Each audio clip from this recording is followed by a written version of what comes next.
News update for the northeastern region. After the recovery of the last 3 COVID patients from Tirap and West Siang districts of Arunachal Pradesh, the state is now declared COVID free.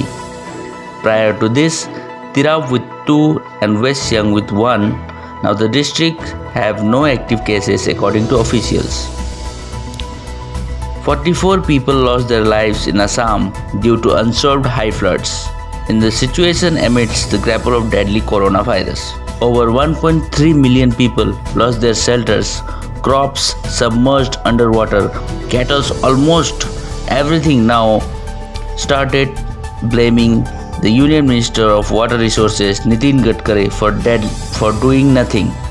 But from the very beginning, is that center to be blamed? What is the reason of failure for the flood situation of Assam every year? It's a high voltage question mark. With the 71 new cases of positive patients, Nagaland recorded the highest single day rise on Monday, and now the state total tally stands at 845 according to Principal Secretary Abhijit Sinha in his routine briefing. A doctor of GMCH died on COVID-19 on Monday. According to sources, the patient is identified as Dr. Jahan Iqbal Ahmed, an associate professor of ophthalmology at Guwahati Medical College and Hospital. Guwahati Development Department Minister Siddharth Bhattacharya inaugurated a new constructed electric crematorium was launched in Guwahati on Monday in the Ulubari area of this Monday. Manas Kunwar, leader of Chhatra Mukti Sangram Committee, granted a bail by NIA court on Monday. Kunwar, along with KMSS leader Akhil Gogoi, Dhairya Kunwar and Bittu Sonowal has been in prison since December 22, 2019. A marriage ceremony solemnized amidst the high flood area in the Nagaon district, Samuguri area, shows the positive spirit amongst the bridegroom and the people of the state. Neither flood nor COVID-19 can break down the people of Assam. A high voltage protest staged in Balijan area.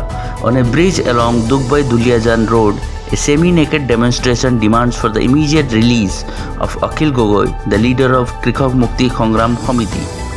Slogans against the state government shouted and the release of the peasant leader and his colleagues demanded on the protest.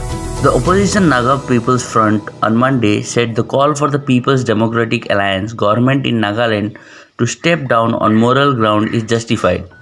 The call is neither unconstitutional nor illegal as alleged by the ruling NDPP, considering the ineptitude of the government and its agencies in handle the COVID-19 related issues and the pathetic failure to address public grievances that were the fallout from the mismanagement of the pandemic.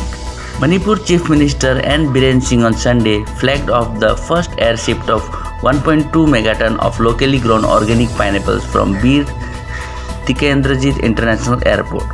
Singh, speaking on this occasion, said that Manipur would become self-reliant only if a thrust is given to increase the production of agriculture and horticulture items. That's all from the northeastern region. Reporting Govinda Karki, our voice.